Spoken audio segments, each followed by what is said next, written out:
pretense of obeying international laws of warfare. We have used it in order to shorten the agony of war, in order to save the lives of thousands and thousands of young Americans.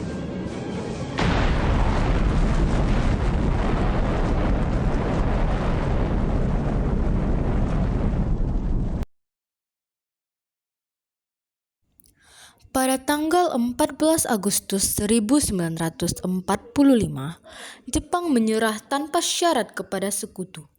Berita tentang kekalahan tersebut sangat dirahasiakan oleh Jepang. Tetapi tokoh golongan muda, yakni Sultan Syahrir, mendengar berita tersebut melalui siaran radio BBC, British Broadcasting Corporation. Assalamualaikum, permisi. Waalaikumsalam. Ada apa syarat? Masuk dulu. Oh iya, baik Pak. Assalamualaikum. Maksud kedatangan saya ke sini hanya ingin memberitahukan jika Jepang sudah kalah dan saya ingin Indonesia segera dimerdekakan. Oke, tapi syarat kita harus membicarakan ini dulu kepada PPKI. Permisi Bu, permisi Pak. Silakan diminum ya. Terima kasih Pak Nawati. Terima kasih.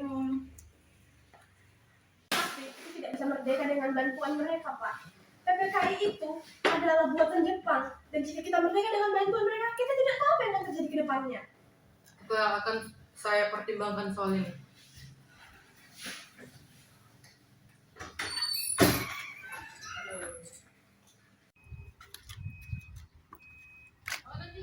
Yusuf, Ahmad.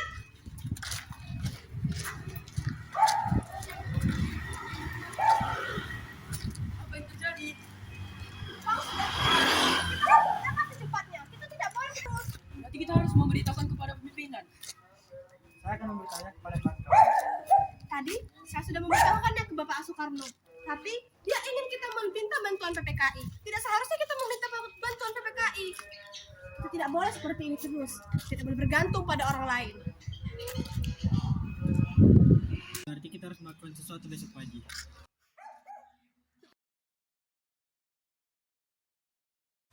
Para pemuda pun mengadakan rapat hingga mereka sepakat untuk mendesak Soekarno dan Hatta.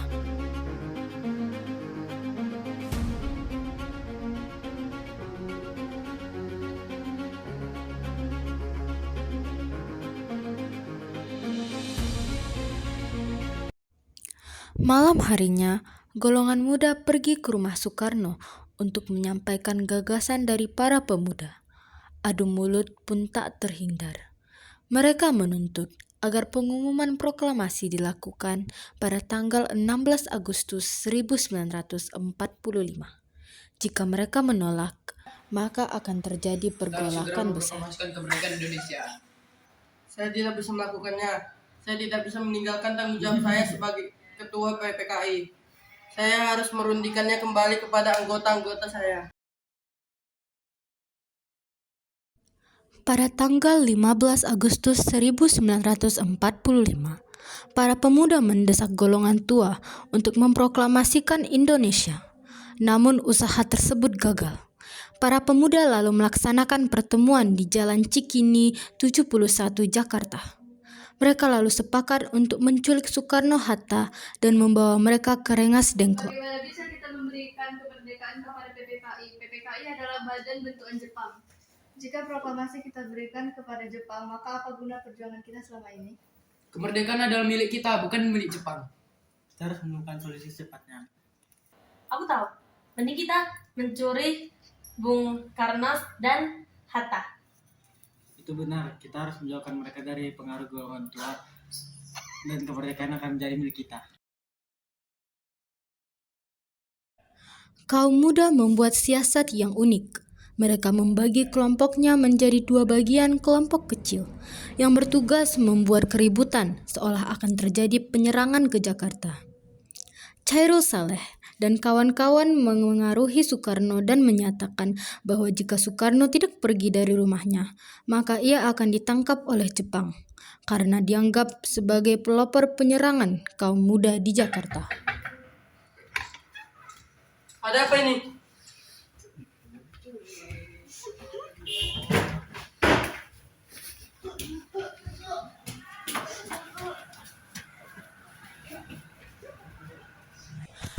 Keesokan harinya, Mana Bung Karno dan Ahmad Hatta? Subarjo datang untuk menjemput Soekarno dan Hatta.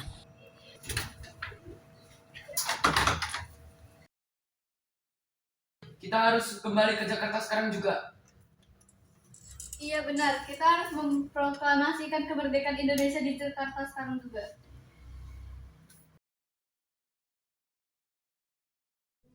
Akhirnya, golongan tua dan golongan muda menyepakati bahwa pengumuman proklamasi harus dilakukan di Jakarta oleh Soekarno. Kemudian Soekarno mendatangi markas Jepang dan menagih kemerdekaan Indonesia yang telah Jepang janjikan akan dilakukan pada tanggal 24 Agustus 1945. Pihak Jepang dan Indonesia berdebat. Untuk menghindari campur tangan Jepang, pembuatan rumusan proklamasi dilakukan di rumah Laksamana Tadashi Maeda, perwira Jepang yang telah membantu Indonesia. Gunakan kata-kata hal yang mengenai pemindahan kekuasaan. Dan tambahkan kata-kata diselenggarakan dengan secara singkat-singkatnya. Teksnya sudah siap, Bung. Luar biasa. Saja oleh Bung Karno dan Bung Hatta atas nama bangsa Indonesia.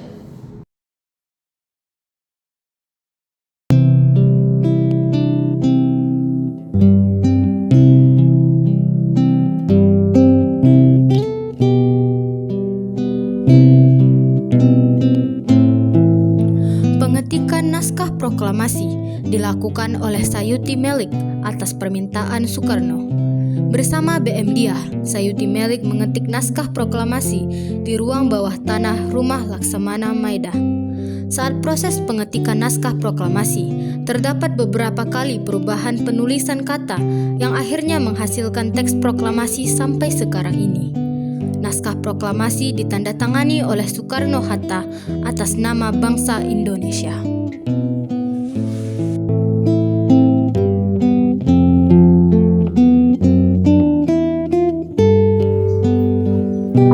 Fatmawati, apakah sudah selesai benderanya? Sudah Mas, ini dia. Terima kasih.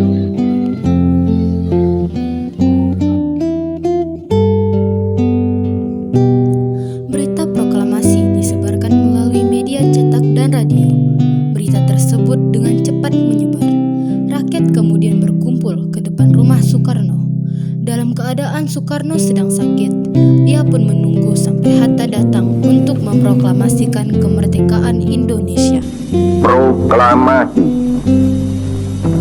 Kami, bangsa Indonesia, dengan ini menyatakan kemerdekaan Indonesia. Hal-hal yang mengenai pemindahan kekuasaan dan lain-lain diselenggarakan dengan cara saksama dan dalam tempo yang sesingkat-singkatnya. Jakarta, 17 Agustus 1945, atas nama bangsa Indonesia, Soekarno, Hatta.